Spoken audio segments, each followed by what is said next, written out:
Welcome to the most must-hear podcast in history. Welcome to Real Talk. I am your host, Jesse Jones. Let's get this thing started, y'all. Come on.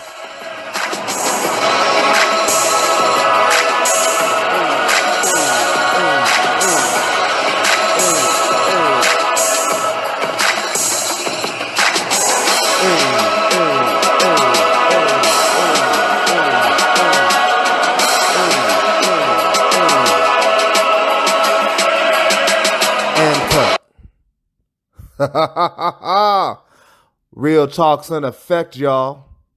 Let's start the show.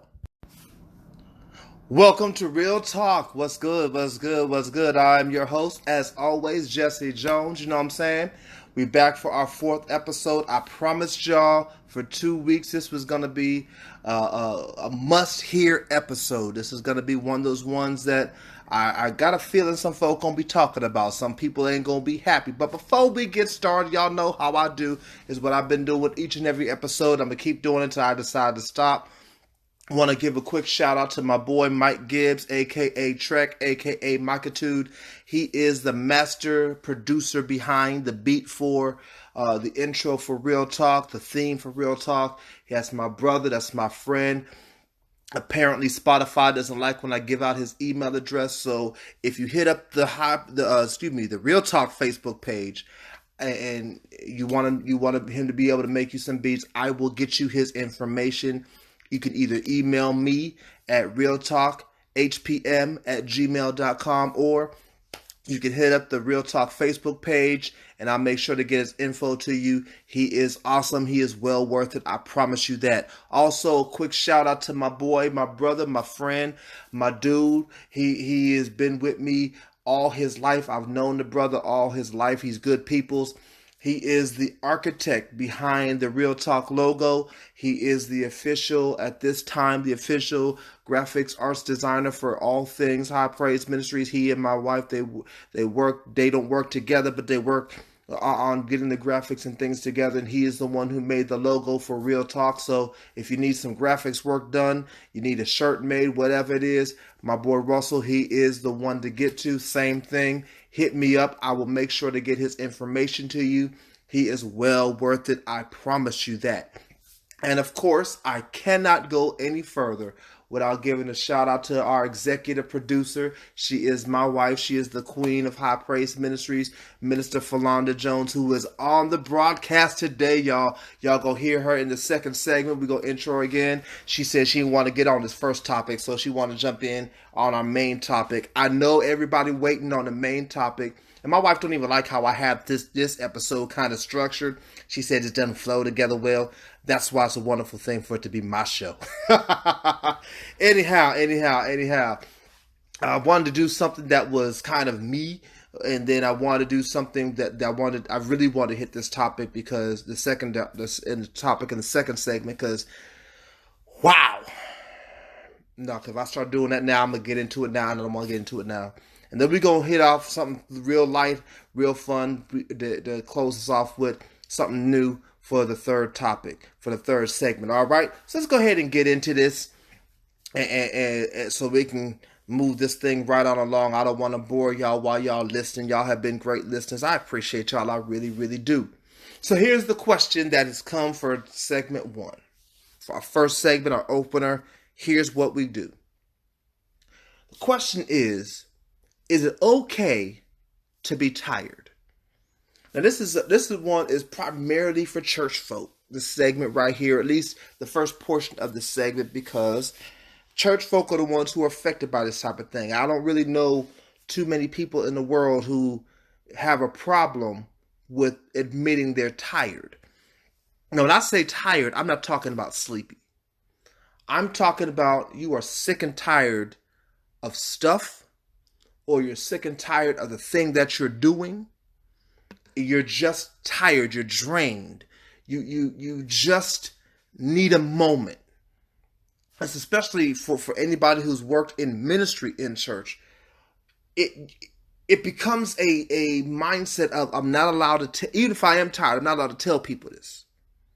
Because the immediate statement you get back, and trust me, I'm talking from experience, the immediate statement that generally comes back from Christians when you tell them you're tired, oh, but the Bible said, be not weary in well doing. So, if the Bible is telling us to not be weary, which almost literally, if you look at it the way that it's tossed out, it almost literally means don't get tired while you're doing good stuff. If that's really what the Bible is saying, is it okay to be tired? Is it okay for you to be like, I need a minute? It's okay for you to be like, you know what? I'm done with this for a minute. Or even, hey, look, I'm sick of it altogether. I want to quit. Now, last week we talked about quitting. And we talked about the difference between quitting and finding that thing that you are better suited for, that strength, that purpose, that thing in you that calls to you. When you find those things, that doesn't make you a quitter. But what happens when you are in your purpose or you're in the thing that you want to do and you still want to quit? Is that okay? Yes. Yes, it is okay.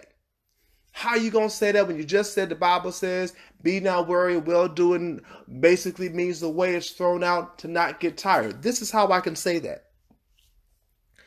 It's not telling you to not get tired. We try to interpret it that way. But literally, what the Bible is talking about when it says don't get weary in well-doing, it's telling you don't get so frustrated or overwhelmed with the good that you're doing that you stop it completely.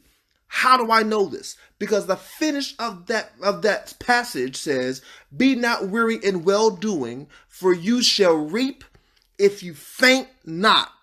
The faint not portion is where you understand what the fatigue is, what the weary is.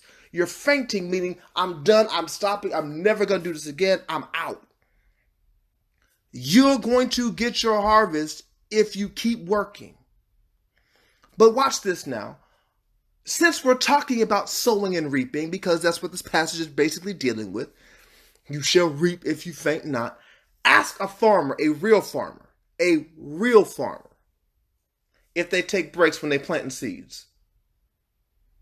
Ask a real farmer if they take some breaks even in harvest time. If you think for 24 hours in a day, 7 days a week, all day, every day, farmers are out planting seeds in the ground, you stupid. If you think that they do this and never stop to allow themselves to replenish, you've lost your mind. Now, I could go far out there with the Jesse kind of mindset, because, y'all who know me know I'm a little crazy, and say if that were the case, there'd be no more farmers left after the first couple of farmers, because they had to stop at some point in time because somebody had to be doing something to get some more farmers to come. And a lot of farmers generally, especially in the earlier portions of last century, when farming was big and in the 1800s and whatnot, when we were still doing agricultural type stuff, they had lots of kids. Somebody had to be doing something to replenish themselves, something that wasn't this. In other words, they got themselves a break. And there's a difference between being tired and just stopping altogether. And sometimes you can want to stop altogether, and that's okay as long as you get that break to refuel yourself and get back in the game. One of the issues, especially in church, especially with us leaders, is that we work and drive ourselves so hard and burn the candle at both ends that our time of effectiveness becomes shorter because we haven't stopped to take a break. We haven't stopped to woosah. We haven't stopped to breathe. We haven't stopped to enjoy anything. We haven't just stopped. We say we're tired, and folk go, what you tired for? Well, if you knew what the heck I had to do all doggone day and all doggone week and all the crazy people I had to deal with, you know why I'm tired. I have challenged folk before. I dare you to walk a week in my shoes and deal with everything I got to deal with and all the people I got to deal with and all the ministry I got to deal with continually. And saying the same things over and over again, and helping push other folk, and helping build other folks' ministries. And if you knew all the stuff I do when you don't hear me, if you knew all the people I had to touch base with and deal with and talk to, some folk who aren't even members of High Praise Ministries, if you knew, just hearing what I do would wear you out. But I ain't supposed to allow to be tired though. It is okay to be tired. Furthermore, it's okay to temporarily stop. God did it. The Bible says, since we're going to be churchy for this first segment, real heavy churchy just for a moment, this is going to be the first episode I'm probably really heavy churchy in, so y'all bear with me. The Bible says in the beginning that it took God 6 days to create the world. And on the seventh day, he rested. You know why he rested? He rested to enjoy the fruits of his labor. Yes, he rested to enjoy what he had created. Yes, but he was also setting a precedent. It's also why he tells us to keep the Sabbath holy. 6 days you work. 7th day you ain't working. Why? You need rest. You need to replenish yourself so you don't get so tired. Jesus rested. I tell people all the time, one of my favorite things to tell people is dealing with Jesus when he walked on the water. Everybody loves the miracle of Jesus walking on the water. Ooh, hallelujah. He walked on the water. That was great. That was wonderful. But here's the reality of it. When's the last time you asked yourself, why did Jesus have to walk on the water? He was on an island with a bunch of people. He had just finished preaching, basically. Out on the water. Out on this island with a bunch of folk, had preached, and now Jesus got to walk on the water? What happened to everybody else? Well, what happened to everybody else is he sent them away so he could have some time to spend with his Father, and that time was his time of recharging. There's nothing wrong with being tired. I'll take you one more place and give you one more just to beat this dead horse to death for a second. Elijah. The Bible talks about how after I forget the queen's name who threatened him. After he had killed the 400 prophets of Baal, she said, look, what you did to them, I'm going to do to you by this time tomorrow. And he took off running, scared, and ran 3 days and 3 nights and ran. And the Bible then says that after he finished running, he sat under a sycamore tree. And he said, God, I'm done. I'm a paraphrase. God, I'm done. I'm not any better than my fathers. I'm exhausted. I'm tired of this. I'm done. Just go ahead and kill me. Now, God obviously did not kill him. He did not take him out at that point in time. But God didn't rebuke him for wanting the rest.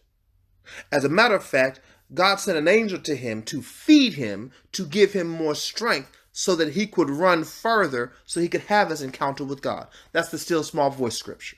For those of y'all who are keeping churchy tabs. It's okay to be tired. It's okay to take a break. It's okay to take a vacation. It's okay to put something off for a little while so that you can be better, so that you can strengthen yourself. Know your limitations. That is for pastors, that is for ministers, that is for church folk, that is for anybody who is doing anything. Know your limitations. Know how much you can take before you break, so that you don't ever come close to the breaking point. Don't know how much you can take before you break and then go 2 inches before the breaking point. That's crazy. You don't wait till critical mass to cool the system down. You see it building and you slow down the work so that it doesn't think of your car overheating. When your car starts to overheat, you don't wait till the car starts smoking before you say, oh, I guess I should slow down. No, you see the car start to overheat. You slow yourself down so that there's not so much heat going towards the engine so that you can then pull over and get the car some water or antifreeze or whatever it is you need to put in there. If you're on the highway, you probably are going to put in water before you try to put the antifreeze in. So why wouldn't you do that for yourself? Take care of yourself. Take care of you. Spend some time taking care of you. I say this, and this was on me because I've had a couple of conversations over the last couple of weeks with some people who are just worn out and just need to take a break. I was telling my wife that this week, just coming from this big trek from Ohio to get here, a lot that she could be doing. But I'm like, it's going to be here. Get yourself some strength first. You have worked yourself tirelessly for over a year. Replenish yourself first. Stop trying to hit the ground running and go. Just replenish yourself. It's okay to be tired. It's okay to be a little worn out. It's all right. That's where you get your strength from, when you allow yourself to say, I'm tired. And I'm so tired, I recognize it, that in order to be effective for you, I'm going to take a step back. I'm going to breathe. I'm going to get myself together, and then I'll go back to work. You don't have to help everybody. Everybody who say they need you don't always need you. Sometimes they just want to use you because they're too lazy to do the work themselves. Give yourself time. Rest. Replenish. Refuel yourself. Because if you don't, you're going to crash. And when you crash, you might not be able to recover. So next time some Christian tries to throw the scripture at you when you are tired and want to break, you want to rest, you can just go ahead and tell them I said it's okay to rest. If you don't want to sound ignorant and mean, just go ahead and tell them I said it. They may not know who I am. Just go ahead and tell them I said it. Or play this podcast for them. It's okay to rest. You need that. Jesus rested, God rested, and they rested. Why can't you? Just wanted to toss that out there. But something just a little on me. So I figured I would toss it out there.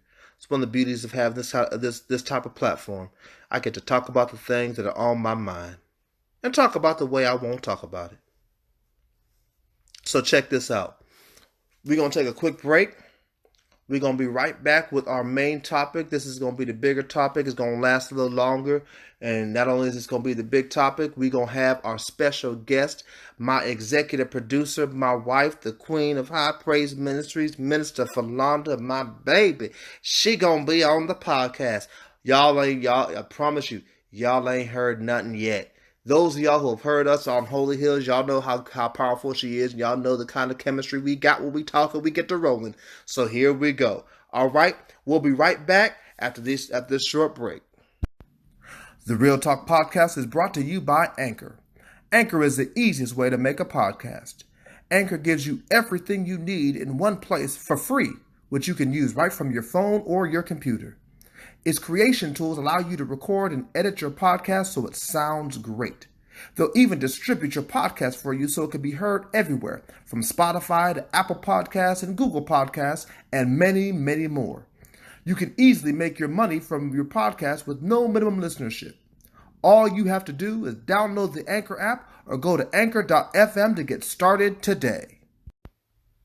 And we're back. Yeah. All right, y'all. So listen. Disclaimer before we get started with this topic. I don't care how you feel. The conversation about this is not to make you feel better, not to make you feel one way or the other. But there's some things that have gone on with this particular topic, and the church in particular, as far as I have been able to hear and see, has been uncomfortably silent about it. So when I say I don't care how you feel, I'm not saying you cannot have an opinion about it. I'm not saying you cannot express that opinion to me by emailing realtalkhpm@gmail.com or going to the Real Talk Facebook page and commenting on the Facebook page. Got no problem with either one of those. Matter of fact, I encourage them both. But when I say I don't care how you feel, I'm saying you're probably not going to change my mind. But I need this discussion to be opened up, especially with church folk and the churches as a whole having something to say. Because the way this has gone down, we've been too quiet. If you haven't caught on already, if you haven't caught on because of the title of this particular episode, I'm talking about the abortion ban that has gone on in Alabama, in Georgia, in Mississippi, and a few other states, and is Ohio's another one, and a bunch of other states that are supposed to be coming. It's coming down the pipe. This is something that has been teetering for quite some time. And if you don't think it's going to affect you, men, please understand there's going to be some things that will affect you in it too. And I'm going to bring some perspective on that. I got a feeling I'm going to say something that my wife ain't going to like, and she just ain't going to like it. Look, we don't always agree. Just because we married don't mean we always agree. But there's some things that she going to say and I'm going to say that probably going to tick a whole lot of folk off, but that's okay. So that's the disclaimer.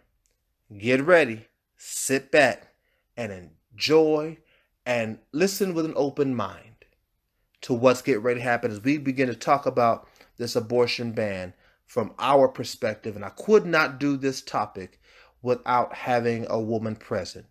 I feel too many men as it is already are having this discussion and not having a woman present and not making sure that their voice is heard. So with making sure that a woman's voice is heard, there's no better woman that I knew to have this conversation with than my wife, the Queen, Minister Falonda. I'm going to let her go ahead and let her tell you what she feels about this abortion ban, anything else that she wants to say. And I'm going to jump in here and there. We're going to have some discussions about this thing because it is necessary for this discussion to be had. So, without further ado, World and Real Talk podcast listeners, let me introduce to you for the first time. Let me say it like I used to do it on Holy Hills Radio. Let me introduce to you my queen, my vivacious, my lovely, my good to me, sexual chocolate, yeah. The queen, y'all can see her face right now. The Queen, Minister Falonda. Take over, baby. Go ahead and tell them what you want to tell them. Good morning, good evening, good night, or whatever time of the day you're listening to this. I want to welcome you, brothers and sisters, and those who are considering being part of the Kingdom community. If you on the fence, you're welcome too. When I first heard about this topic, it hit home for me. So first and foremost, let me get this out of the way. Let's get all the shock out of the way. Shock and awe out of the way. Let me go ahead and clutch your pearls. Jump on this train. Here we are. I am a pro-choice Christian. What? I know. We're not supposed to exist. Yes, I know what the scripture says. I also have experienced it for myself. So, this total abortion ban has had a lot of misconceptions, a lot of unpractical everyday use that has come across. The Roe versus Wade amendment was put into place because back in the 1950s and 60s and earlier, people were doing back alley abortions because it was not legal. There were no doctors trained for it, and women were dying. For us to be as advanced as we are as a country, we're supposed to be one of the preeminent countries in the world. For us to be as advanced, is supposed to be as noble and as great as a country are. We have one of the highest birth mortality rates comparable to third world countries. Women are dying giving birth. The healthcare system is good as it's supposed to be, as good as we're having to pay for it, is not where it should be. We just are not. You could turn on the news every day and see women whose child is either dead, missing, abused, or simple fact is that we believe that all women are prepared to be mothers, and that is untrue. It's untrue.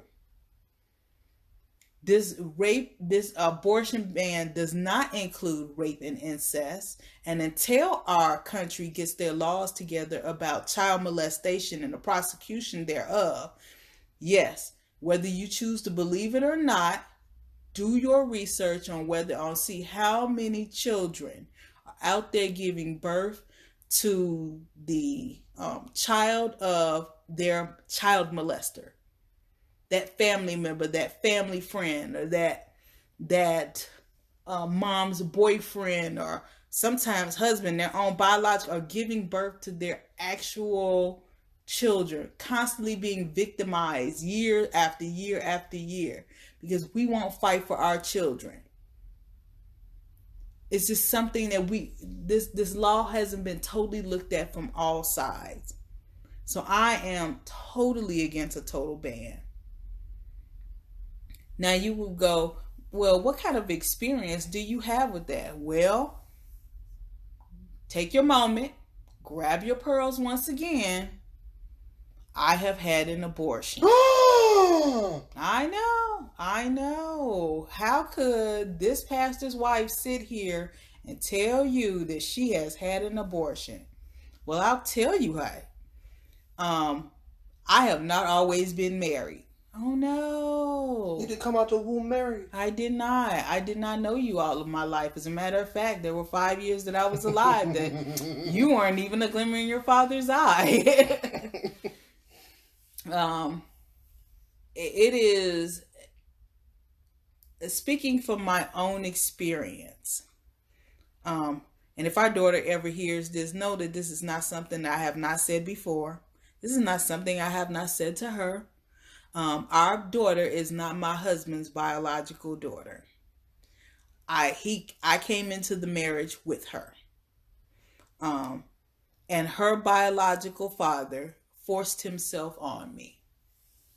Yes, you can be in a relationship and say no to consensual sex. You can say no, and it will still be rape. If you do not consent to it, I don't care if you are in a relationship. If you say no, no means no. And our daughter was conceived from an unconsensual sexual act. I know we have to be adults for a moment. Let that all sink in. And at the time, I wanted the best opportunity for my child to grow up within a 2-parent household.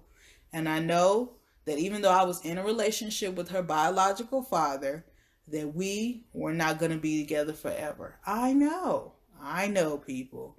Then you would say, why were you having sex in the first place? Because I was unsaved, unknowledgeable, and I figured it'd be okay within this relationship.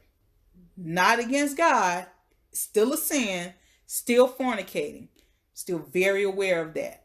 But I was unsaved, had no relationship or really a lot of knowledge about God. Let me just be honest with you. And I did not consent to the sexual act in which our daughter was conceived. And I told him at the time that, look, I don't feel ready to be a mother. And I don't think it's fair for us to bring a child into this world that we're both not equally going to be responsible for. And so, yes, I did try to have an abortion. Now, here's the other side to it. When God has a plan for you, I don't care what your plans are, you won't succeed. So yeah, I went to the clinic. I went and had an ultrasound. Told them when was the last time, what was my last menstrual cycle. I hope we're all adults here. I told them what my last menstrual cycle was. They did the math. I did the math. And they was like, okay, well, there's no way that you are 12 weeks. I said, yep, this is what, so we're good to go. They did an ultrasound and they said, you're 12 weeks. I said, what? That's impossible. The time doesn't add up. They said, well, according to her size, according to its size, the fetus is 12 weeks. So sorry. No, we cannot perform this abortion. And I was like, oh, man. Okay. I now have to be responsible for somebody else. And let me be honest with you. He's not going to be responsible for her. I knew it then. It has taken place to this day. And I knew it then, and it settled in my heart that this is a fact that I was going to be a single mother. And as much as I have tried to do the best that I possibly could, it has been hard. Trying to go to school, trying to not only take care of a child, but also to raise family members. It is not easy. We look at what you see on TV, we look at our own parents, and we think about how easy it's supposed to be, or how easy that it looks. And it's not. Being a parent is not easy, and it's not for everybody. If you think about it, if God gives life, what about the people who can't conceive through natural means? Everybody can't have children. And for us to allow, and here's here's the part that kills me the most about this ban, if I could be honest with you. We have allowed people who have been elected in office who do not represent us as women, who have uteruses, who have to endure childbirth and the raising of children. We have allowed them to make decisions about our body against our will. Once again, we do not consent. So yes, I having a problem with this abortion ban. You don't get to speak for me and what I do with my body outside of my body. It's the same way why as much as you want all of your friends and family members to go to heaven, all of them ain't gonna make it. That's the reality. You can't force nobody into salvation. God, Jesus Christ himself did not force anybody. This is a choice. We are not puppets. Adam and Eve were not puppets. They had choice and free will. And it's up to us to make those decisions, but we have to be given the opportunity to make those decisions. So this abortion ban does not include provisions for rape and incest. And yes, there's still women being raped, and there's still children being molested, and we're not prosecuting them. You get more time for weed than you do for rape and child molestation.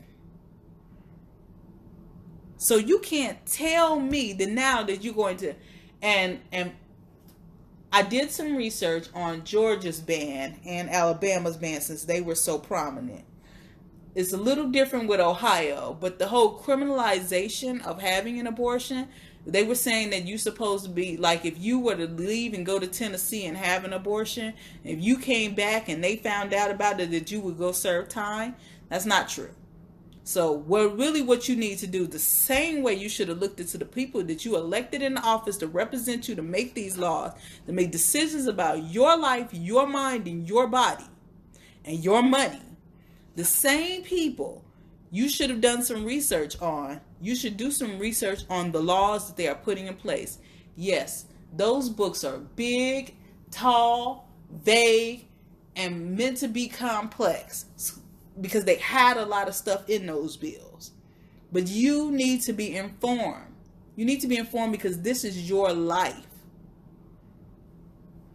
So literally, you need to be educated on it. But no, that's not the case. In the case of, let's talk about married people for a moment, because I know a married couple who has reached their limit on the amount of children that they can provide for. And they don't have 1, 2, 3, 4, or 5 children. They have multiple children. a little more children than what you would normally have in this day and age. And there's still laws in place that say that she cannot consent to getting permanent birth control, like getting her tubes tied, or that he can actually get a vasectomy and has to answer to nobody. But she has to give an account that she has consented, that her husband has consented to it, and that she has bared enough children, and then her doctor has to consent to whether or not what she do with her body. This is absolutely ridiculous. And this is a husband and a wife making a decision. Now, if these were the same people that have to quit one of their jobs in order to take care of all of these children, and they ask for public assistance, then you'd be outraged. Outraged. My tax dollars ain't gonna pay for your children. As a matter of fact, most married couples, because public assistance is not intended for married people who need help. You cannot. For as much as we don't discuss my health condition and me having to have long-term health care and how long I've went without health care, because as soon as I got married, they discontinued giving me state health care, even though I worked. There was no assistance added. And we're not even going to talk about this Obama health care, because that does not always work in the favor of everybody. That's a whole nother topic. We as women still have to answer to somebody.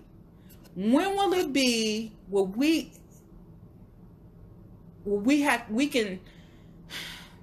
can be advocates for our own self? This needs to take place, and we need to do something about it. So no, I'm not okay with this ban at all.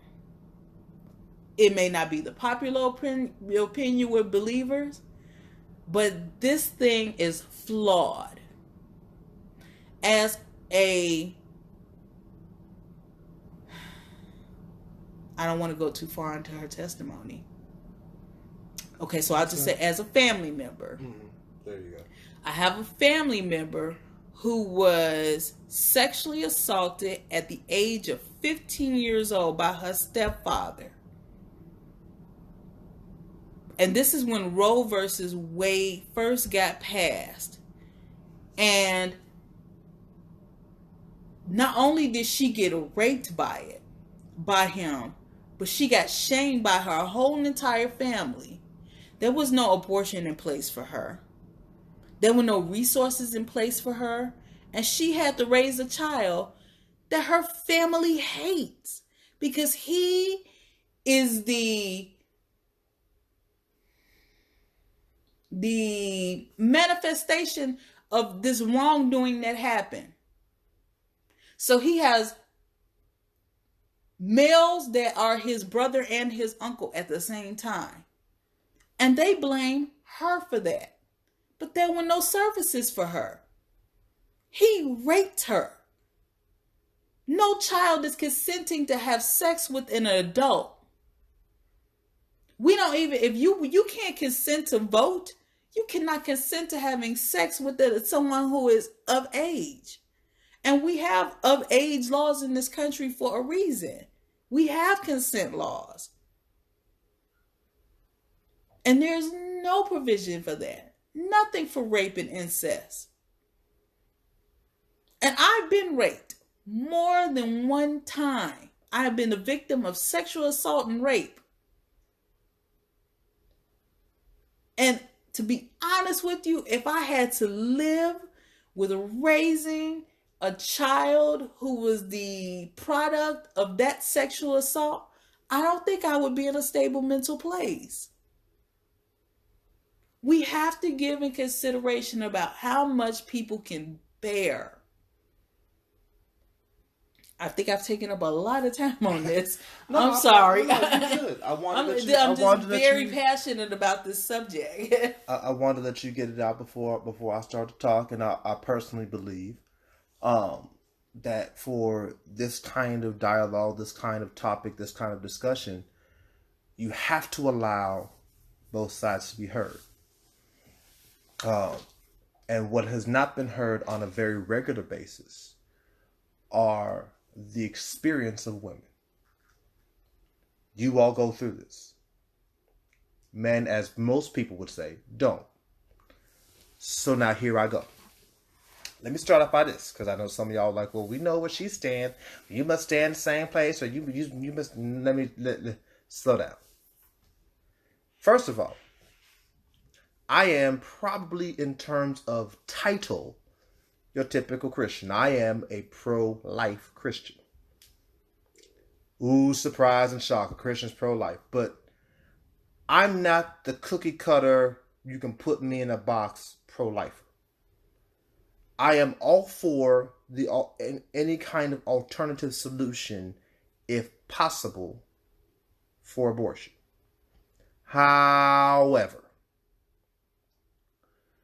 to mandate these kind of laws, these kind of restrictions, which are basically a ban on abortion, especially in Alabama, the way Alabama's doing theirs, where they're making it so that you can't get it past the 6-week gestation period, and most women don't find out that they're pregnant till the 12th week.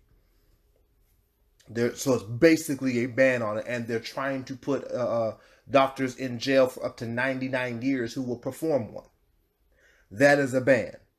It's constitutionally illegal to do so based off of the ruling of Roe versus Wade, and yet they're still going to pass it, and it's still going through. It's supposed to go into act sometime, I think, later this year, early next year. So I have an issue with that. I have an issue with how we're treating women in this regard.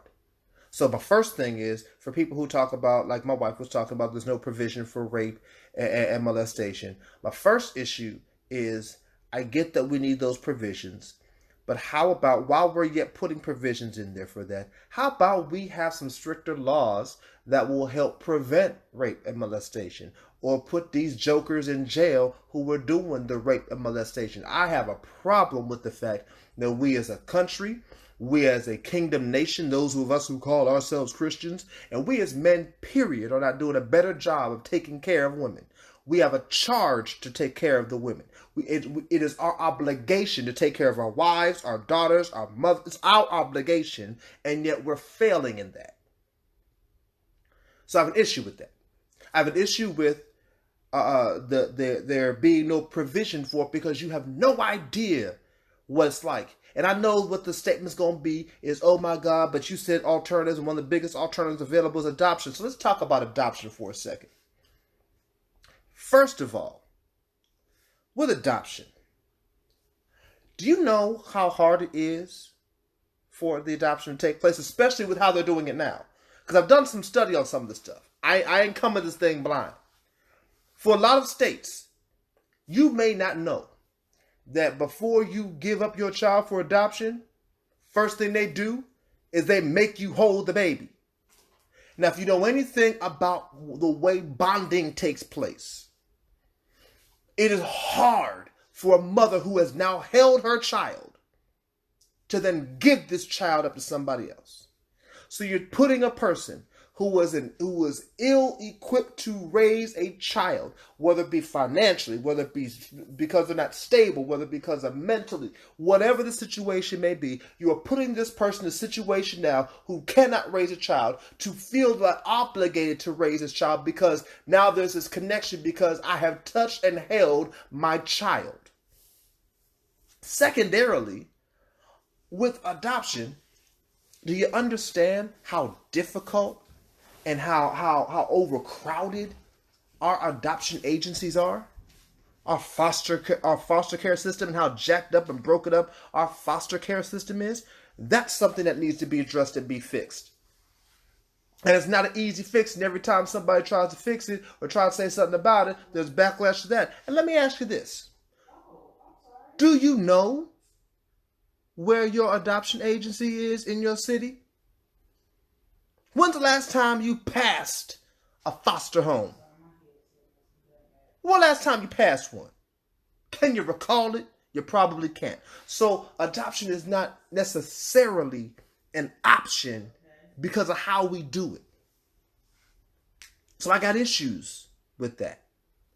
As a believer, I know I'm supposed to take a hard stance against abortion, but I'm not. I don't have that hard stance against it. I believe in pro-life, but I also believe in the fact that because I was given a chance, I was given a choice by God to do anything that I'm doing, people ought to be given the same choice. What about the baby's choice? Well, let me ask you this. When's the last time you let your child make a choice when you had a child? Your child don't have a whole lot of decisions to be making in your house, a whole lot of choices to make in your house. Your child don't get to choose when you get to. Let me tell you how ridiculous this whole thing about what about the baby's choice is getting. I heard this, and this is very, very, very, very true. There is a movement that is going on. I don't know how strong it is, but I heard about it, and that's not a joke. I'm not doing this for comedic sake. I'm telling you what I actually have heard and seen. I've seen some people do some interviews on this mess. There is a movement that is going on to have to ask your baby's consent to change their diaper. This is how ridiculous we are getting.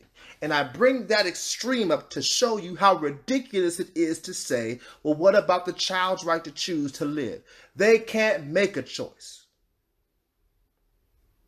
So the same choice that God gave me and everything I get and everything I have, I believe that people should have. But here is where I'm going to lose a whole I probably lost some of y'all already. But I'm going to lose a whole bunch of y'all on the train with me. Because I'm not just on the women's side with this. Here's something now because I'm a man. Yeah, I got some male views, probably some chauvinistic mentalities on some things, but I got some questions because I heard the statement said, and I can't paint it accurately. I was trying to find the exact phrase. It was on the YouTube, so I can't find the transcript of what was said. But I'll leave out the person who said it, because if I say the person who said it, it'll taint some of y'all's thought process already. And no, it wasn't Donald Trump. I would probably never knowingly quote Donald Trump ever. But this person said this. He said, isn't it interesting that while we are trying to give women the choice to have life or not, or to give life or not, we are taking away the choice of a father to be a father or not? Because with the pro-life movement, what you are effectively doing is telling a father, because a lot of these cases are also, the father don't want to be a father. And then, yeah, they talk the potential mother into the abortion. A whole lot of cases are like that too. And I'm not saying I agree with that either. However, this man has stated, I am not equipped. I don't feel like, I don't want to be a daddy. So I want to bow out. But our legal system says, if she has it, you can't bow out. But I didn't want it. But you can't bow out. Then y'all will say, but wait a second now, you made the choice to lay down with her. Well, he ain't make that choice alone. I mean, unless he raped her. And trust me when I tell you, if a person rapes you, there is not going to be a custody battle. There is not going to be this whole thing of, I'm not sure, I'm talking in general. I know there's probably some outlier cases. But there's not going to be that backlash from the father to be like, hey, that's my child. They're trying, the whole point of a rapist is to try to make sure either you don't tell or you don't know them. That's how that works. So in a normal case of two people getting together, father says, I don't want to be a father. Mama says, I'm going to be the mama anyway. And now you got to pay for 18 years for the thing that you didn't want, even though we both made the same decision. I believe that both parties lose an air of choice once you've made the choice to lay down together. However, there still needs to be something in place for mothers, especially in the case of rape and incest, where they don't have to go through the agony that is associated with raising the victim's or the predator's child. But there should be forgiveness, and if you put Jesus in your heart, yeah, y'all can save all that Christian crap. And I'm saying that as a pastor and as a Christian. It is a hard thing. And I'm not speaking from experience. I never had to go through it. And I ain't a woman, so I'm never going to have to go through it. I cannot push a child out my small hole. It is anatomically impossible. But to force them to do so, to raise a child and say, well, you need to forgive the raper, and you need to look at your child as a blessing and all this. I say this to my folk at High Praise Ministries, and I say it to y'all across this podcast. Y'all got to understand, sometimes the devil blesses too. I know y'all want to think every child is a blessing. But if every child's a blessing, then why we so up in arms we talk about Hitler? Hitler was a child at one point in time. Did he turn out to be a blessing? My Bible teaches, since y'all going to throw blessings, I'm the wrong one to do that with. Since y'all going to throw blessing at me, the Bible says the blessing of the Lord makes rich and adds no sorrow to it. You can't tell me Hitler didn't add sorrow. So it's not about whether or not the child is a blessing or not, or you talk about it's a blessing from God or not. Sometimes the devil can bless too. He does it all the time. That's why some of y'all scared and jacked about the Illuminati, the most public secret cult in the world. For a secret society, everybody know about them. They're not so secret. But my point is that both sides have to be taken into account. But with this ban, however, no, this ban is bold. The way that Alabama and Georgia and Ohio and all these other states who have done it is bold. And while my wife was talking, I did some other looking up real quick, and I'm gonna say this, and then we can have some dialogue, because I didn't talk too much now too. I feel like I didn't talk too much now too. And I will say, this person said D.L. Hughley had an interesting observation. Mm-hmm. He said, "Isn't it interesting that all the states that are pushing to approve these abortion bans are the same states who have a horrific history of raping slaves? Every last one of them." Interesting. The same ones who was like, slave, rape, yes, are like, you have to have this child. And for accuracy's sake, I do need to correct something my wife said. For accuracy's sake, it's not all men who are writing these bills. Because in Alabama, it's a woman governor who signed the bill. Okay. So this is women also working against their own interests. I've heard a couple of interviews with women who are like, this needs to happen. It is a horrific. Since we're gonna be spiritual for a second, I told y'all it's gonna be a kind of a churchy type or spiritual type heavy podcast or whatever episode anyway. Also, please understand, this whole thing is a demonic spirit. The way this is going, manipulation and coercion are demonic spirits. When you are forcing someone to do something, it is a demonic spirit. So to force a woman to have a child she does not want to have, is ill-equipped to have, is a form of demonic spirit. And I challenge you to find me a place in the Bible that says abortion is a sin. For all y'all who are going to jump on the whether abortion is a sin thing. Because first you have to define what life is. Now, for all y'all churchy folk, because I'm a pastor, I can go back and forth with you all day long about this. So if you want to really jump on the, oh my God, well, when God puts a baby in you, it's life. The Bible says, your Bible, you know that 66 book you read from Genesis to Revelations? The Bible teaches us that life actually does not begin for us until we have accepted Jesus Christ. So, you ain't alive if you ain't accepted Jesus Christ, and the baby can't be alive if they ain't accepted Jesus Christ. So, how is this? How is this going against the whole murder thing y'all want to put up?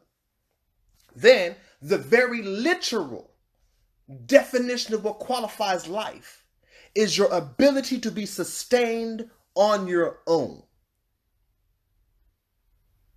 When a person is in a medical condition and put on life support, the doctors, medical physicians essentially are considering them to be dead. I've talked to some. I've had to find some stuff out. They will put it as dead on paper until breath has stopped. But because the person can no longer sustain breathing and life on their own, they are basically considered to be dead.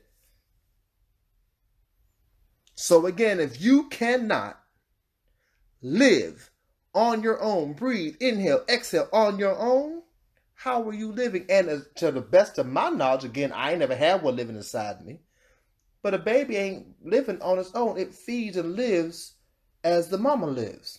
That's why if mama dies with baby inside, you got a short amount of time to get this baby out so it can get some air and start to be able to breathe on its own. So I don't care what trimester you're in, still not alive. Heartbeat is not an indication of life. Breath is. The Bible says when God made Adam, he breathed the breath of life into him and Adam became a living soul. It don't say he poked his heart and made his heart beat. He breathed breath into his body. Babies are not breathing breath until they are pushed out of the mama. So we can go all kinds of different ways, but if you want to, I ain't got no problem with that. What I have an issue with is the ignorant way under Jesus Christ's name we are trying to promote this bill. We are trying to stuff this down people's throats, and we are trying to do it in such a way that causes hardship on mostly minorities. Because as I have looked it up, now you can correct me if I'm wrong, it's mostly minorities who wind up having these types of abortions. And so if you wind up making it so that they have to have children they can no longer afford, they can no longer deal with, here's what you wind up doing. Poverty creates crime. Poverty and lack of education, but more so poverty, creates crime. You now have crime, an uptick in crime. You then have an uptick in incarcerations. And last time I checked, a lot of our prisons are becoming for profits. Mm-hmm. They're becoming publicly owned, where people can now own them. Publicly traded companies. And how's a publicly traded company make money? Or what's their key objective? To make money. How does a prison make money? By keeping people in it. Mm-hmm. How do I keep people in it? I got to keep people in it by putting people in jail. What's the easiest way to put people in jail? You put them in a system, in a situation that causes crime. This is why, and I ain't trying to be racial, but facts are just facts. No, whether you want to believe them or not, facts are facts. And if you look at crime statistics, and you look at impoverished neighborhoods where they say more crimes are, you know what? Some things that you'll find in impoverished neighborhoods you will never find in a non-impoverished neighborhood. Check cashing places. Mm-hmm. You'll find an abundance of bars. You will find some gun shops.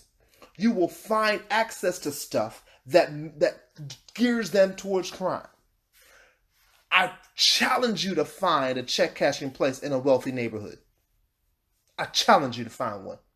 Take a picture of it and put it on the Real Talk Podcast Facebook page. I challenge you to find one. You ain't gonna find one. So now I've got impoverished neighborhoods overpopulated, which is gonna cause crime, which is gonna cause an uptick in police. What the police do, they either lock you up, and for black men and for black people, they like to kill us, and why they kill us? Keep us in line. So now it's easier for them to jail us, and once you're jailed, jail is modern day slavery, and it's constitutional for it to be that way. Be modern day slavery. If you really look up stuff in the Constitution, you will find that jail is basically defined as modern day slavery.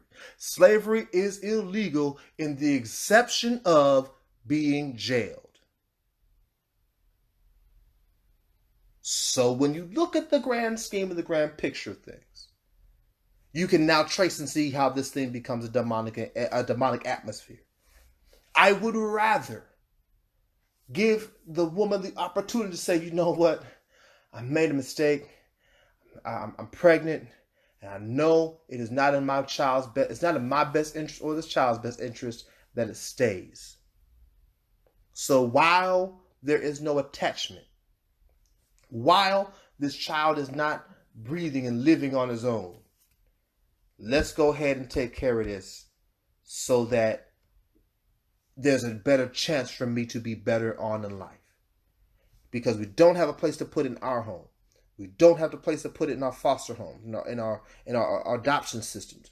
Our United States government doesn't give a crap about children. It's interesting. I said I was going to stop like talking about Tim. I'm just as passionate about the stuff as she is. It is interesting that they care about you and they care about this child as long as the child's not born. Once that child becomes born, they don't care. All these pro-lifers, they don't care about the child from after it's born, because public aid programs are becoming decreased and they're under attack as being called handouts and things like that. All the things that help people who are in need, who have children, public assistance and stuff like that is being under attack, and the funds are being cut. They're now being called handouts and entitlement programs. So we don't care about that. We don't care about the educational system. We don't care about them until they become of age to join the military. Mm-hmm. And then we care about you again, because we can use you again. And once you get in the military, we care about you so long as we can use you. And once we can no longer use you and you're no longer of use to us and you become a veteran, we no longer care for you, because ask a veteran how this country how the country has treated them. Ask a veteran how the medical system has treated them. Ask a veteran what our country has done for them. Forget just our veterans. Ask the 9/11 first responders what our government thinks about them. What I want you to be able to do while you are going back and forth and screaming one way or the other about all this abortion stuff, I need you to take a step back, breathe, and take a look at the big picture. This is why I want you to hear my wife, especially on this topic, and hear her passion about where she stands and what the things that she's experienced and the things that she thinks. This is why I want to shut up for a while and then talk after her, so that you can hear that on some things we're on one accord, and on some things we're kind of diametrically opposed to. But the one thing we still are able to do is come to an agreement on this particular thing, that this is garbage and needs to change. What you cannot do is do this and not see the long-term picture. You cannot, I'm sorry, I'll say this, you cannot call yourself a Christian and support this band. I'm sorry, I just can't see how you do it. And I know I have probably offended some folk who I'm close to. I've offended some folk who I've probably been under. My covering pastor, I love him to pieces. He probably doesn't agree with me on this, and I love him, and we will still love each other. But I cannot see how you can be a Christian and support this abortion ban the way that it's written. Jesus wouldn't do that. For all the WWJD stuff that we would say, Jesus wouldn't do this mess. And yet you're going to throw this under the name of Jesus. It's garbage. No, once again, I'm not full scale in support of abortion as a whole, but I understand there's a need for it. And I understand that for the way this thing is structured, this definitely ain't the way. For all the things you could say, this definitely ain't the way. This need to be changed. And look at where they're doing it at. Just take a look at it. Because to the best of my knowledge, New York ain't came around with this yet. No. That's where a bunch of affluent white folks is at. LA, California, I mean, ain't came up with that. And they're heavy Hispanic based, but they got a huge rich white population. Look at the area. Minnesota ain't got this. What about South Dakota? How about Connecticut? Look at where they're putting this at. Alabama. Southern, where black folks is at. Georgia. Southern, where black folks is at. Ohio. Yes, Ohio is northern, but with a whole lot more black folks than you think live in Ohio. And where Ohio is, it usually goes elections. Look over the past 7 or 8 presidential elections where Ohio has gone. It's a swing state. One of the biggest. This is why every year they come to Ohio. Because where Ohio goes, that's generally where the election's going. So we put this here. We're able to make things worse for black folks and minorities there. We control what goes on. Some of the same places that this abortion ban is at are some of the same places that the voter ID fraud is. Ooh, factual. Now that I'm here in Georgia, one of the biggest voter of discrepancies just occurred. And y'all still ain't resolved that. And I found this interesting. I was doing a little research, and I was looking for like actual statistics. Yeah. Mm-hmm. So can I toss them out? And you want to make sure I was accurate? Go ahead. Mm-hmm. I'm a fact checker. Mm-hmm. So I was looking at, according to and I'm going to butcher their name, the Gut Macher Institute. Mm-hmm. Did a survey in 1997, and they did a study from 2000 to 2004, and they released their numbers in 2007 of the abortion rates by race and ethnicity. Sorry, a little tongue tied. And so if they're so gung ho about abortions right now, and this is why I say you need to be an informed citizen, voter, an informed citizen and voter. You really need to read these bills. So if they're making this big abortion rights, these abortion bans all of a sudden out of the blue, and I just cautioned you that they package other stuff into these laws. So according to them, the national rates from African Americans went from 45% from 2000 to 2014 to 27.1%. So they almost decreased by half. So Hispanics went from 35% to 18.1% in 2014. For other non-Hispanics, it went from 25% to 16.3%. So here's the kicker. The only place it didn't change was white non-Hispanics. It's still at 10%. They're still consistent. So actually, our minorities getting abortions decreased, and abortions in white non-Hispanics stayed the same. I find that very interesting. Well, here's a good portion of why. Their table was from what you said, from 2004 to when? 2000 to 2014. 2014. Where some of the best economic status, not necessarily growth. I'm not talking about economic growth, but stability. But I'm talking about stability and dollar per hour jobs were in that time. How do I know? Because when I started working really consistently between that time. I graduated high school in 99. Graduated college in 04. Y'all don't stop doing the math in y'all's head. I know y'all doing the math in your head. Y'all stop doing the math in your head. Yes, it took me a little longer to graduate than what probably should have. Anyhow, 2004, my first job was at Radio Shack. I was making $9 and some change an hour as an assistant manager. Then they upped the pay to $12. Then down to I think it was like $7 or $8. Forget what it was, somewhere around there, because they had restructured their stuff. Around the $7 or $8 time is when I left Radio Shack and I got on board with a bank. And I started working at that bank for $15 an hour. I have not seen under $15 an hour in almost any job I have worked since. In that same time frame, right around the time of would have been, I want to say, George W.'s early second term, where the rest of some of the stuff that Clinton did started to kick in. It's where my biggest monetary boost was coming from up until right now. So the money stayed consistent or grew. And where money is, less chance of poverty. Yeah. So if there's less chance of poverty, you know what I can do? I can afford to raise my child. What also was in place around those times? Better programming. Yeah. For single mothers, for single parents, or struggling parents, the programs were better. The programs started to be stripped away. The money started to be stripped away. A situation now where economics, or where our financial stability has declined, causes an increase in crime.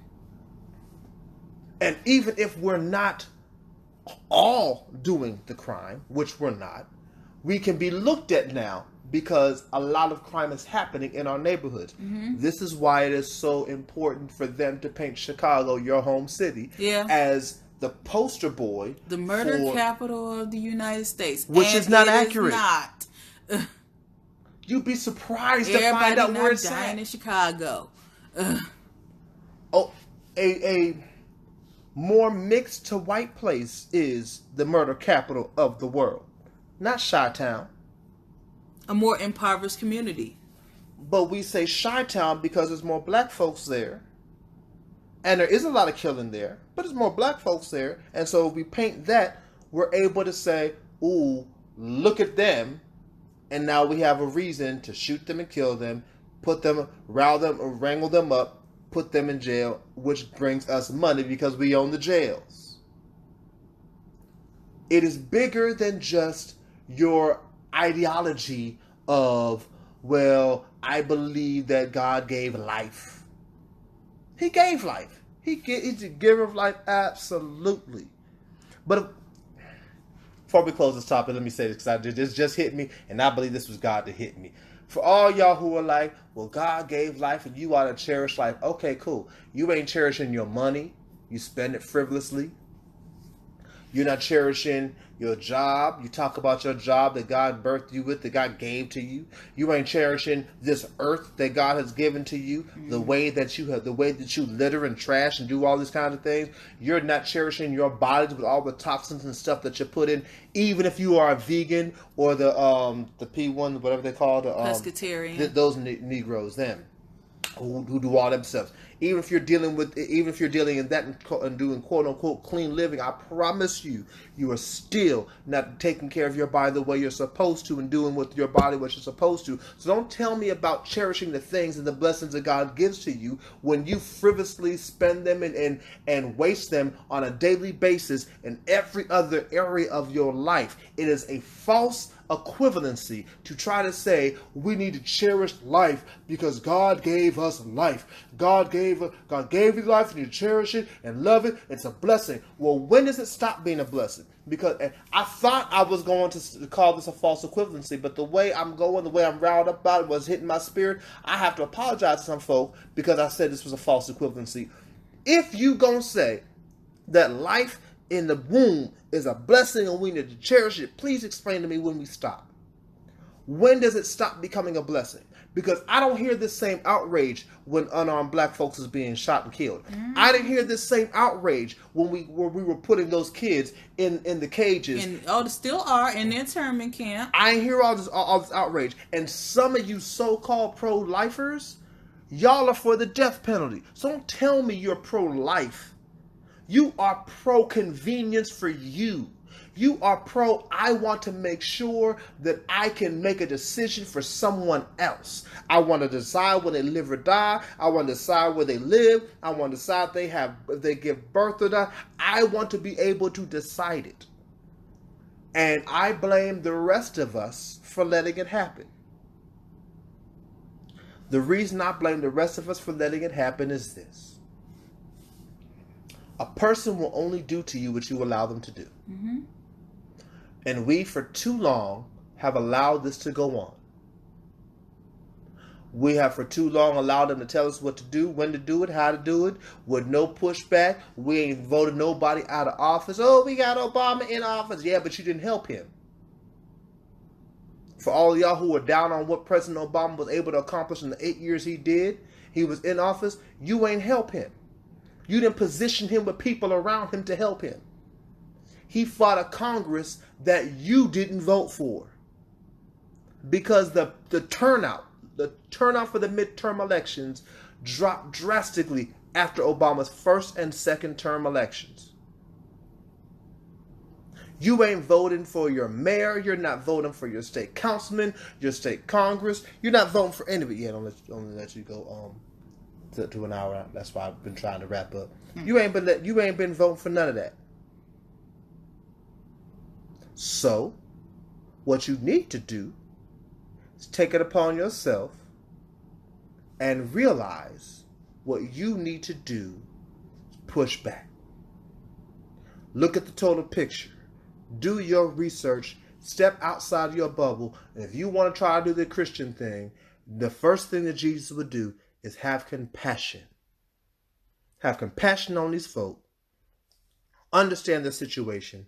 And give them assistance in other ways that help prevent this decision from having to be a decision that's made. Look, we've been talking about it for a while. We're gonna come back with something light. I feel a little better. I like talking with my wife with stuff like this, so I'm having fun anyway. Heavy topic. We're gonna come back with something light to close us on out. We'll be right back after these messages.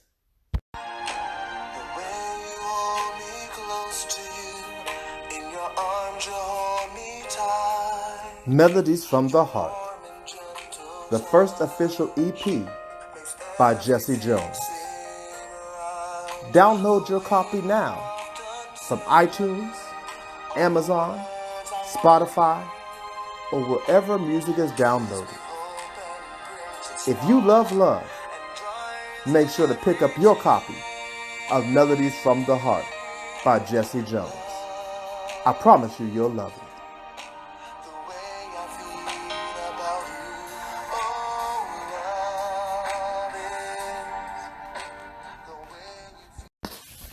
And we're back. Everybody take a deep breath.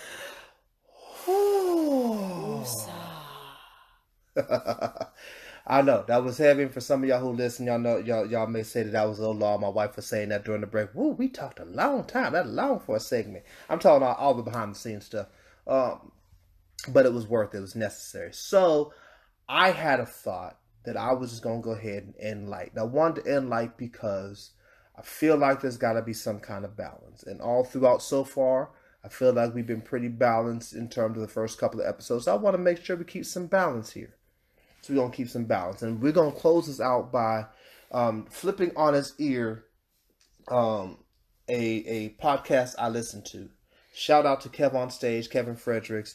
I know him but don't know him. We've emailed back and forth. He probably wouldn't remember my name if I said it because we've never really officially. Well, no, we did meet one time, but it wasn't a comedy show. We did, but he wouldn't remember. He actually remembered who I was when I said it to him. The dancing pastor. Yes, but he didn't remember. He wouldn't remember me by face. I can promise you that. Mm-hmm. It's not like we buds. I ain't got his name. I ain't got his phone number in my phone book. I have Doughboy's, but I ain't got his number. I think Doughboy changed his number. Mm-hmm. Anyhow. He has a podcast called Righteous and Ratchet, and I encourage everybody to listen to it. It's a phenomenal podcast that he does. Even if you can't listen to it in terms of where the podcast is at, you can catch one of his 2 episodes he does on YouTube. Subscribe to his channel, his YouTube channel, Kev on Stage. He puts a new Righteous and Ratchet up every Wednesday. For his group, he does a secondary podcast or second episode of the podcast for just his paying contributors. So at the end of most of his podcasts, he does a segment that's called "One's Gotta Go." And if you've been on Facebook or on Twitter or on Instagram, you've seen these before. It's 3 or 4 things in a category, and you look at them and you say, out of all of these, one of them has to go. Who is it? I'm gonna take it and flip it on his head. I don't want to do "One's Gotta Go" because that's Kevin's thing. Mm-hmm. And I try to do my own thing. Even if I take your thing, I'm going to try and tweak it so that's my thing. Mm-hmm. Mine's not going to be "One's Gotta Go." Mine's going to be, you can only keep one. I'm going to give you a list of 4 things. And out of those 4, you can only keep one.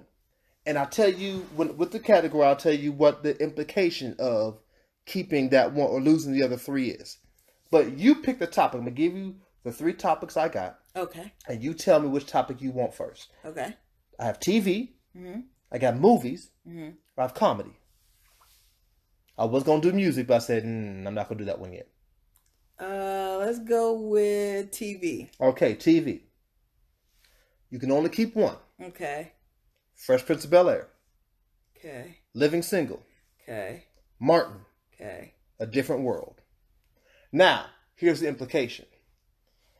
Whatever show you lose, you lose everything from this leading actor. So everything those leading actors in these shows have done, you lose them all. Oh So with Martin, you lose his ability to be in Bad Boys and all his stand up, and you lose Tisha Arnold and Tisha Campbell and all their stuff, and the dude who played Tommy and whatever his name is. You know what I'm talking about? Cole. You lose all their stuff, everything they've ever done, their entire IMDb. Same thing for Fresh Prince. Same thing for A Different World, All the Jasmine Guy. Here's the fun part. Same thing for Living Single. That means everything Queen Latifah did. Oh, no. That means you don't get Tootie.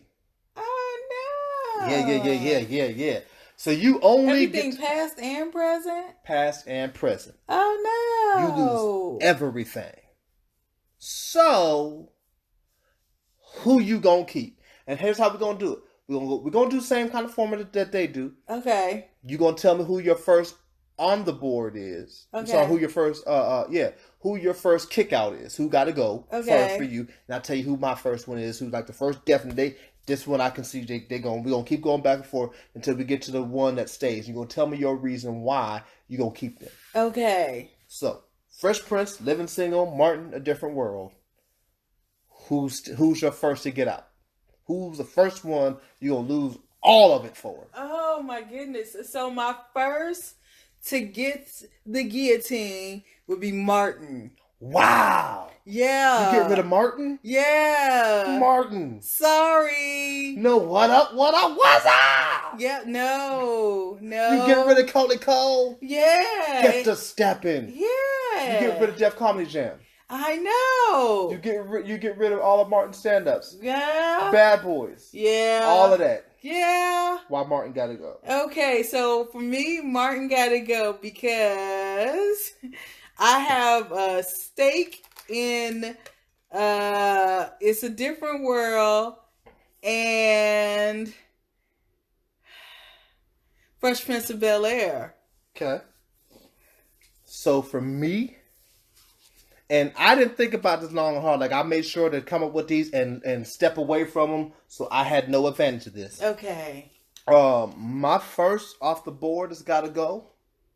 A Different World. Yep, I said it. Different World got to go. First of all, Different World got to go because some of y'all don't realize the college they went to does not exist. Got to get rid of him in college, okay? It is not a real college. Second of all, wasn't that good. It was okay. Just okay. Only reason I watched it was because I love The Cosby Show. I could live without it. And I had gone back and tried to binge watch it because it was on Hulu for a while. Even worse the second time around. Oh my goodness. And I love Jasmine Guy. Love it. Wonderful. Oh, Whitley. I love it. Only problem for me with losing The Different World is I lose all of Sinbad stand-up, and I love Sinbad. No. Gotta go. Deuces. So Different World gone for me. Martin's gone for you. You got Fresh Prince, Living Single, A Different World left. Who's next? Who's next you gonna lose? Okay, now as a female and a self-proclaimed kind of sort of feminist, this is going to just suck. But Living Single. You get rid of the Queen. Yeah. Get rid of Tootie. Yeah, I know. Now we go Chicago. I know. The musical just gone. Yup. Oh my goodness, that movie with LL Cool J, The Perfect Holiday. Gone. I know, but yeah, I would have to give them the axe. Why is that? Because I'm trying to preserve my choice. I really am. So no offense, I love them all. They, black girl magic that they stood for back then. But if I had to make a choice, I have a very selfish one that I have a choice for. Mm-hmm. So go ahead. What's your next axe? Living Single gotta go. You too? Deuces. No. Living Single was another just okay song. Just okay show. The song for me was better than the show. We are living single. Ooh, the 90s kind of world. I'm glad I got my girls. And nobody really knows the rap, so y'all can stop right there. Yeah. But Living Single gotta go. Like, hey. And like we have talked about in private before, and maybe this may be a teaser for the next time I have her on and we do, and I decide to do this again. Queen Latifah wasn't really that great of a rapper. Oh. Yeah, I said it for all y'all hip hop heads. The Queen was Oh. not that great. She was only considered great because she was like one of the only ones at the time she was rapping. Oh. So, because y'all can't tell me 5 good songs she had. That's what I thought. Yeah. So, yeah, Living Single can get the axe. I'm cool with Living Single being gone. Oh, that's kind of. Oh. So you got a different world, Fresh Prince left. Who you got? Who's next off your board? Okay, so this. I'm struggling. You gonna lose your college, or you gonna lose Big Willie style? I'm not unusual to be loved forever. I know this gone. I know, and he has such really great, awesome movies. Mm-hmm. There is nothing like The Pursuit of Happiness. That scene where him and his son is in the bathroom, I cried because as a single parent and being homeless, oh my God, I could not cope, and yet I am still going to give an axe to Will Smith. Sorry. You losing the Fresh Prince? Big Willie style. Greatest scene ever seen on TV. You losing the dad. Why? I know, and I'm sorry. I'm going to give him the axe. Wow. She got rid of Big Willie. I did. She left Big Willie for Dwayne Wayne. I did. Worst sunglasses in history. This is awful. Wow. Man, that's so sorry. That's so different world stayed for you when I had to get rid of that. But I have a reason for it. So y'all understand how different we are. I have a reason. Because for me, Martin gotta go. I'm keeping Fresh Prince. What? You gonna get after you fought for Martin? You giving him I didn't fight for him. I just was surprised he was off so quickly for you. But if I'm gonna choose between Martin and Will Smith, tell me 3 good Martin movies. Yeah, no. Yeah. Other than his TV show, what good? And I like Martin, don't get me wrong. I don't know him personally, but you know what he's done, he's alright. But tell me what he's done has been good. Okay, now watch this. Tell me what Tisha Arnold has done. What's Tisha Campbell? Whatever. You know, Pam. What Pam done? The singing. Her and Tisha Campbell. You bought her album? No. Okay. Oh, God. She had an album? You said her singing, so you know. No. Little Shop of Horrors. And I love Little Shop of Horrors. Classic. Little Shop of Horrors. I love that. I love the music. One of my favorite musicals of all time. Bye. Got to go. Got to go. Gina ain't done nothing since. Best thing she did was get divorced. Yeah. And her husband is good people. They amicable divorce. I don't know why they got divorced. Don't really care. My business. But that's the last time that you ain't started to hear about her since she up until she got divorced. Yeah. Yeah, the only reason she got a job after Martin, her biggest job after Martin was My Wife and Kids. You know why she got that? Husband was an executive producer. And then when she got on, Kevin Hart's show. Yup. Her ex-husband's on her. Well, her now ex-husband's on there too. Yeah. So once again, she ain't that great. Will Smith has had some greats on his show. Yeah, he has. And has launched some greats. Yeah. Play with me. I'm keeping Big Willie style in West Philadelphia. Also, got to give a shout out, PA in the house. West Philadelphia, born and raised on the playground where I spent most of my day. I cannot lose that. I can't lose Why He Want Me. I can't lose a scene where Will Smith was talking Carlton from shooting somebody when Carlton bought the gun because Will Smith got shot. Yeah, I can't lose that. I can't lose that. I can't lose DJ Jazzy Jeff getting thrown off out the house. You know what else I can't lose? I can't lose summertime.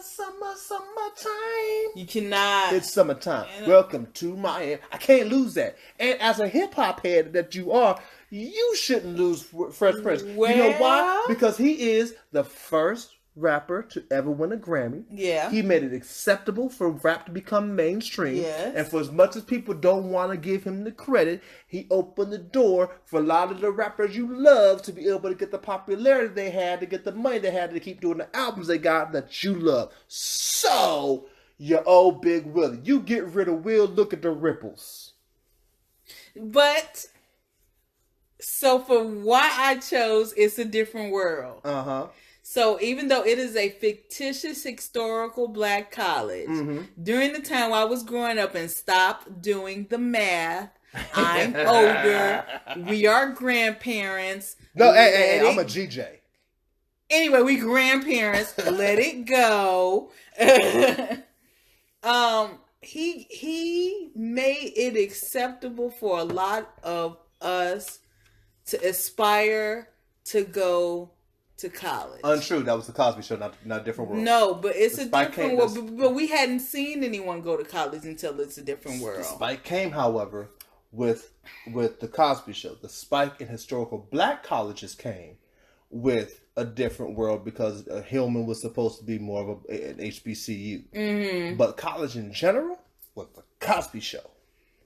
Anyway. And as far as so here's my own personal. She had a crush on Dwayne Wayne and Roger. That's who? Well, the light skin. What's his name? Roger, light skin boy that hung out with Dwayne. Okay, whatever.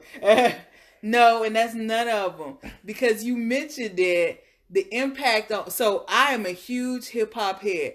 Oh my God, the first lady likes hip hop. She is. She is a hip hop head. This is what I do. I'm a part of the culture. Tupac got his acting debut on It's a Different World. If you take It's a Different World out, you take out Tupac, the hate you give and everything. He is in every. If he is not in your top 5, you are not a hip hop connoisseur. You are. Hey. You are not a hip hop fan. First of all, Tupac is my number 2 of all time. Absolutely. No problem. I'm sorry, my number 1 of all time. Well, 1A of all time. Cool. No problem. I got that. But you talking to a saved, sanctified, Holy Ghost filled Christian who from the age of 5 years old was listening to nothing but James Cleveland and the Clark sisters and then later on Kurt Franklin and all that. Losing Tupac don't affect my life at all. I didn't get into hip hop. This gonna be another broadcast about the prophet who married the hooker. First of all, you ain't a hooker, but I know what you mean. But I'm just saying. Okay, well, we came into Christ at 2 different stages in our life. Okay, I'm just saying. But hey, look, I'm not gonna lose Tupac. I will not did the culture. Deuces. No. I'm sorry. Not, I will not do that to the culture. Look. California love. Get out my house. No. I don't need you. Brenda's Get got out a baby, my house. Dear mom. I do not need you. Speaking of the abortion ban, Brenda's got a baby. I cannot do that. I ain't got no problem with losing the rapist. What? They know what Tupac went to jail for? Oh, that was boom, low. Boom. That was low. All I know is Big Willie ain't got those allegations against him. Oh, that was low. Big Willie ain't got them allegations against him. Oh, # that's low. me too. Oh, that's low. I'm sorry. # me too. Pot gotta go. I ain't working up. Oh, that's low. You know what? I think this concludes our podcast this evening. Ooh, I got her, y'all. I got her. I wish y'all could see her face on that one. I got her. So you keep it a different world. I'm keeping the better Fresh Prince. Cool. No problem. Okay. We got at least one category left. We got to do at least one more. Okay. You want movie? You want comedy? And neither one of them's easy. I made TV easier. To me, I made TV easier than I made movie and comedy. I guess we'll keep in the same vein and go with movie. Okay. One's got to go. Same premise. Everything that lead actor appeared in, they ain't in no more, or it's gone itself. Okay. So, and these are all black classics, black '90s classics. Which one are you keeping?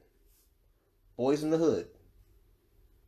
Friday, Set It Off.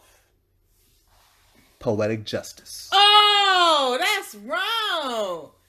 Here you go, trying to get rid of Tupac again. Okay, you start this. I started the last one. No problem. I got to think. Bye Bye Boys in the Hood. I'm cool with it going. I really don't remember a whole lot from it, so bye.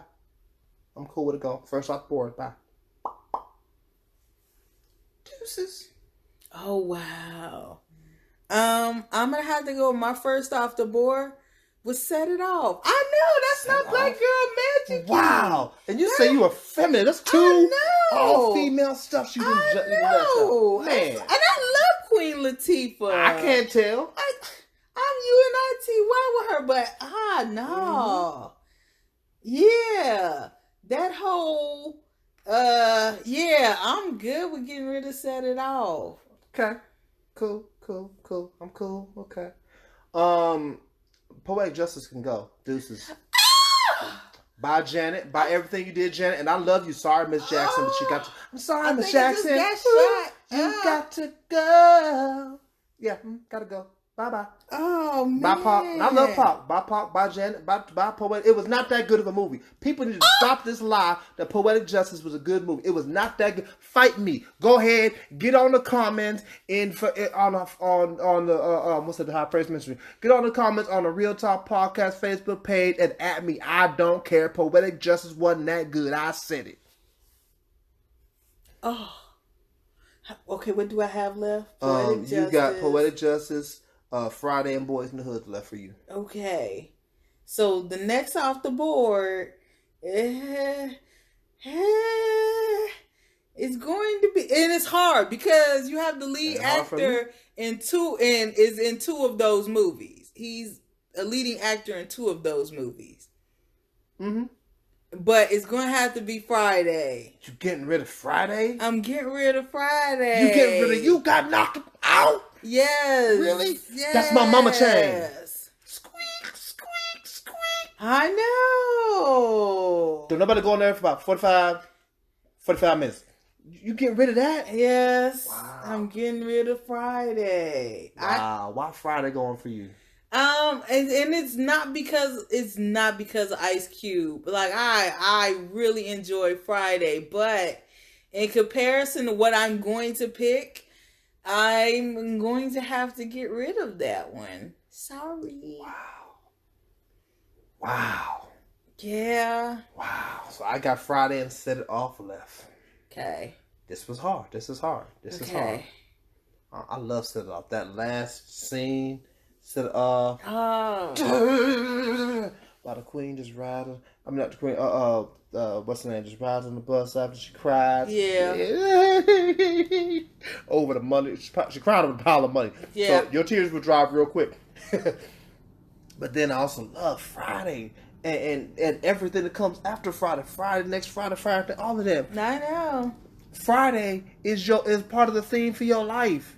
Craig got fired on his day off. You got fired on your vacation. Wow. Y'all so similar. Yeah, but day off, vacations, which is a day off. Y'all both got fired on your day off. How? Yeah. Now you get rid of Friday. So, because it has, I think it's a Monica and Brandy song, or it's just Brandy. I can't remember which one of the two. I know it's got 1 and 2 in that closing song. I think it's Brandy, who we all know how I don't like her. Set It Off can go. Set It Off can get set off. Oh no. Deuces to Set It Off. We gonna keep us in Friday because Friday is a classic.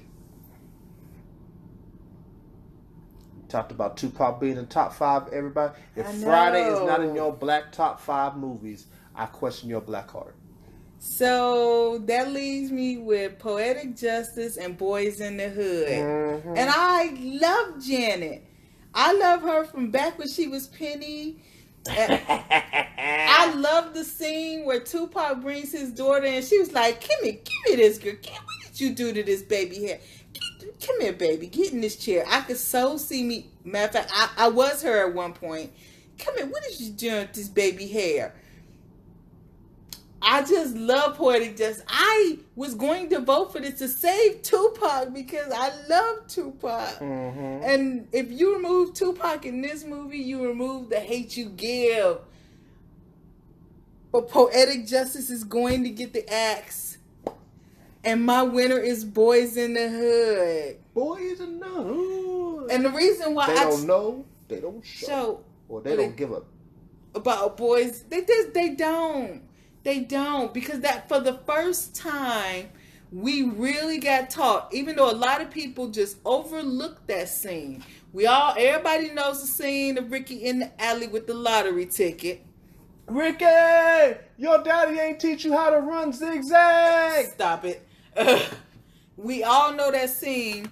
But before that even happened, Lawrence Fishburne was the first time we ever got taught about gentrification. Facts. And living in Chicago. Wonderful scene too. It is a wonderful scene that people completely overtook. That was the first time we got taught about gentrification. And as much as I wanted to save Tupac, I wanted to save Ice Cube as an actor, and I couldn't do it with Friday. Let me just be honest with you. I had to do it with Boys in the Hood. That way I can at least save, and this is for all the ladies out there, all the single ladies, I wasn't going to let Morris Chestnut get killed on y'all. I know he's black chocolate. We all know this. I got my own chocolate drop at home. Let me just clear that up. But I was going to save Morris Chestnut. I need to save Lawrence Fishburne. And Morpheus. Name is Morpheus. I need to save Morpheus. I need to learn for us to understand about gentrification, about fatherhoods and giving fathers respect in the community. And I need to save everything else that Ice Cube did. You almost talked me into bringing back Boys in the Hood and get rid of Friday, only because of the Morpheus argument. Not because of the Matrix, but he was also in one of my favorite movies of all time, Higher Learning. Higher Learning. Losing Lawrence Fishburne means Higher Learning. I see more good reasons to save Boys in the Hood. But not having Higher Learning in my life takes a huge hatred of white folks out of my heart. I don't know if you should say that on the podcast. I don't care. Listen. Okay, so let me just clear this up. We do not hate any of the races. I love everybody. But let me tell you the truth. His ex-wife was of the lighter persuasion. She was white. But let me tell you, that's not a good reason. That's not a good. You ain't helping your case, and we love everybody. No. I have exes who are of the lighter persuasion. I love them. Listen. All my brothers and sisters are my brothers and sisters, no matter what your complexion be. I love or your all race. Races. I love all races. Complexion, love all whatever people. You want to call it. However, with my love of all of you people and all of you races and all of your wonderful shades of colors and non-colors and all binaries and things of that nature, there are some of you all, some of your overall races that hold just a little bit more hate in my heart than others. All of y'all have done some jacked up stuff to me. You are an equal opportunity hater. I am, and I express it very freely. And so, although I love you, just know that in the back of my heart, there's some stuff that just gets maybe everything it would be hate. me. There's some stuff that you have done that makes me want to curb stomp you. Okay. American History X. American History X. All right. Is this not real talk? Real talk. I'm being honest. Look, for those of y'all, but that's just not Christian. Let me take a line from Steve Harvey. Don't trip. He ain't through with me yet. He's still working on me. I'm a work in progress. I'm a work in progress. I am charged to my heart, not my head. Reading the charge to my heart because that's where the hate's at. Not my head. It's not in my head. It's in my heart. Oh my goodness! And hopefully this is not our last Real Talk broadcast. It ain't. I got a phone that has voice recording. I will figure out a way. But check this out. We're going to go ahead and let y'all go. This has been a blast. I want to thank my lovely, beautiful guest, my guest host. Hopefully she come back some more. She's the executive producer of Real Talk. She is my rib. She is my right and left hand, so the left hand don't get jostled with the right hand doing. She is the queen. She is Minister Falonda. She is my wife. I want to thank her for joining me, for having a very hard and open conversation about abortion. I hope y'all have learned something. I hope y'all have laughed. I hope you've been inspired. I hope that this has been a wonderful broadcast for you. So here's a quick announcement. Y'all know I got to do them before I go. I encourage you, please do me a favor and become a valued listening sponsor. If you are listening on Anchor, especially on Anchor, you can become a valued listening sponsor by simply going to our podcast page on Anchor and clicking on the sponsorship link. It'll give us 3 different tiers of what you can donate monthly, whether it be 99 cents, $4.99, or $9.99. It's not a whole lot. Doing so will help us be able to do some more things with this podcast, make this better and greater. Can I get even $1? $1, good Lord, that's a lot of money. But yeah, we would appreciate you helping contribute to this podcast. Some things that we want to do, some conferences and stuff like that I want to see done. I want to make this thing as big as possible because I believe Real Talk is a safe space to be able to have your conversation, have your thoughts, have your discussions, just like the barbershop used to be and still kind of is. I want Real Talk to be as well. So please help me out in doing that. And if you don't want to become a valued listening sponsor, you can still help me out in another way. Share this podcast. Share it on all your social media applications. You can share it on Twitter. You can share it on Facebook. I believe there may be a way for you to share it on Instagram. Ain't nothing but a link. But if not, there's a way you can share our logo. Share the logo and tell folks to come listen to the podcast. Share this. Help me get the word out. I'm trying to up my numbers. I'm being honest with y'all. I'm trying to up my listenership. And I need to get these listener numbers up. Anchor's not trying to make me do it, but it's a goal for me. I want to get some extra listeners. I would love for this podcast in particular to at least hit 100 viewers, or 100 listeners. I ain't come nowhere close to 100 listeners yet, and I would love to have 100 listeners for one podcast. That would be wonderful. If you have enjoyed hearing how we dialogue and the things that we've said, and even enjoyed the spirituality, the spiritual side that has come from this as well, please know that I also am a pastor. I love to joke, love to have fun, but I'm also a pastor. I'm the pastor of High Praise Ministries, and I invite you to listen out to High Praise Ministries Next Level Service. If you're in the Atlanta area, please come on out to High Praise Ministries Next Level Service. If you're not in the Atlanta area, you're able to listen to us via our live stream broadcast on the High Praise Ministries Facebook page every Saturday at 12:15. The topic for this week that we are going to be dealing with and dissecting and going into, we're going to talk about the impact and importance about one word from God.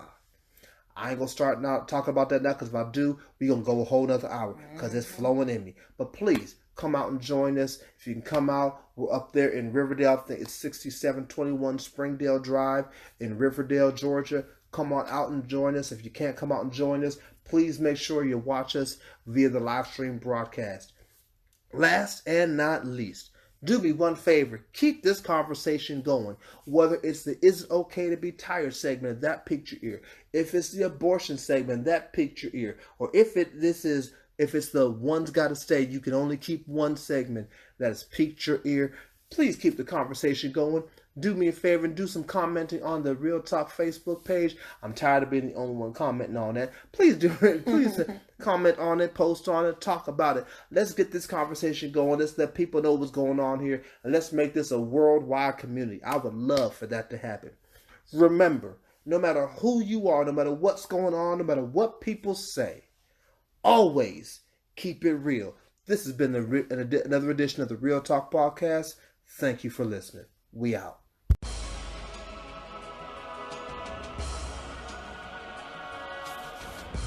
This has been another episode of the Real Talk Podcast. We hope you've enjoyed what you've heard. We hope it's fed your mind, your soul, and enriched your life. Feel free to submit all questions to the Real Talk Podcast at realtalkhpm@gmail.com. That's realtalkhpm@gmail.com. No matter what you do, no matter where you're going, no matter what happens in your life, always keep it real. Real talk. We out.